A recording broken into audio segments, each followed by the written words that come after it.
हम सबको लाइफ में कहीं ना कहीं ये तो लगता ही है कि हम जो भी कर रहे हैं वो सही कर रहे हैं और हमें सब पता है, लेकिन ये सच नहीं है। क्योंकि कुछ चीज़ों के बारे में हमें थोड़े टाइम के बाद पता चलता है कि हाँ भाई, यहाँ पे मैं गलत था, और तब समझ लिया होता ये चीज़ तो आज कुछ और होता या कुछ अलग होता। तो आज मैं उन सारी चीज़ों में से कुछ ऐसी चीज़ों के बारे में बात करूँगा जो शायद सबने दोहराई होंगी। So basically some advices to you guys, जिससे आप शायद सीखो और उसे ना दोहराओ। Hi, my name is Devansh and welcome to my YouTube channel बातें। तो चलो आज एक ट्राई करता हूँ किसी और को एक राह दिखाने की। If your particular field demands more learning, then learn first, then think about earning. क्योंकि जल्दी जल्दी पैसे कमाने के चक्कर में आपका लर्निंग ही ना छूट जाए। हमारे आइडियाज़ और हमारी थिंकिंग शायद हमारे पेरेंट्स से मैच नहीं करती, उसीलिए हमारे पेरेंट्स और हमारे बीच में एक साइलेंस सी क्रिएट हो जाती है, एक डिस्टेंस सी क्रिएट हो जाती है, जिसकी वजह से आपको लगता है कि हमारे पेरेंट्स हमको समझते ही नहीं है।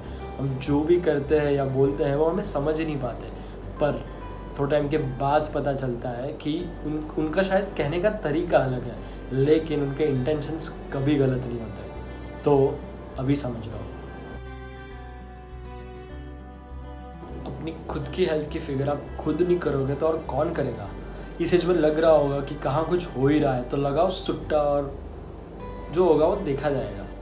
पर इन सब की जब आपको आदत पड़ जाएगी तो ये सब आपकी बॉडी को आगे जाके बहुत ही नुकसान करेगा, और तब आप सिर्फ अफसोस ही कर पाओगे। So it's better to think right now, अभी सोच लो। At least try to give 30 minutes to yourself every day.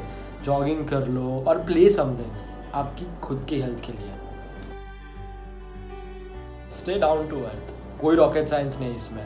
आप अपनी लाइफ में कहीं पे भी हो, मतलब कोई भी स्टेज पे हो, चाहे कितने भी पैसे कमा लियो, try to talk in a humble way with everyone. जैसे कि आपके घर पे जो काम वाले जो काम करने आते हैं उनसे भी अगर आप नॉर्मली बात करोगे, जैसे कि हाय कैसे हो, सब बढ़िया, this kind of behaviour will make you feel positive and good about yourself. Rather than chatting on Facebook, Insta, WhatsApp, whatever, जो इंसान आपके सामने बैठा है, try to talk with them, because that connectivity right now is more important than your social media chats. और हाँ, कभी किसी से कुछ हो जाए, झगड़ा है वगैरह कुछ भी, then talk with them face to face rather than chatting. Surround yourself with people who motivates you to do something good, new and creative. हम मस्ती मजाक ठीक है, पर वो कहीं काम नहीं आएंगे। सो कुछ नया ऐड होगा लाइफ में, कुछ अच्छे लोग ऐड होंगे, then you will become the better version of your self. And with this I come to my next point, यानी कि अपनों का जो प्यार है वो सोशल मीडिया की लाइक्स के आगे कुछ भी नहीं है। So choose your priority wisely. Try not to get affected if you have been bullied by someone on basis of your appearance or your preferences for something or any other thing, because वो आपकी life का थोड़ा सा भी important part नहीं है। And if you bully someone then please stop it, because it's not cool.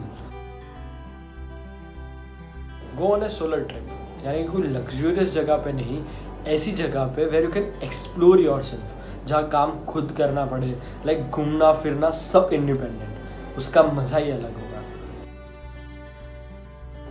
खुद के लिए सेव करो, बहुत ही काम आती है सेविंग्स, ट्रस्ट में मेरे बहुत ही काम आई है। और हिसाब रखो, जितने भी पैसे खर्च कर रहे हो उसका एक हिसाब रखो कि कहाँ कहाँ वेस्ट हो रहा है पैसे और कहाँ कहाँ यूज़ हो रहा है। तो next time when you will be going on A trip और समथिंग, तो आपको पता चलेगा कि कहाँ पैसे यूज़ करने हैं। और क्या पता इस सेविंग्स से आपकी एक ट्रिप हो जाए।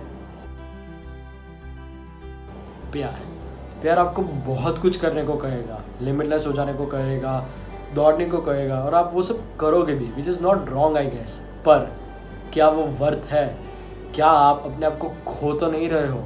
और क्या आप उसमें कंफर्टेबल हो? और अगर नहीं हो then stop it right away, क्योंकि देरी हो जाए उसके पहले सोच लो।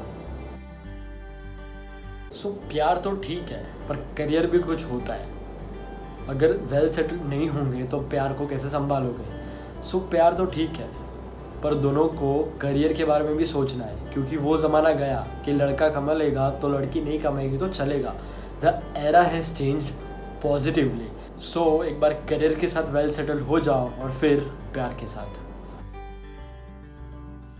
चाहे जो हो जाए हंसो, चाहे दिन में एक ही बार सही हंस लो, फ्री है, जैसे कि अभी हंसो।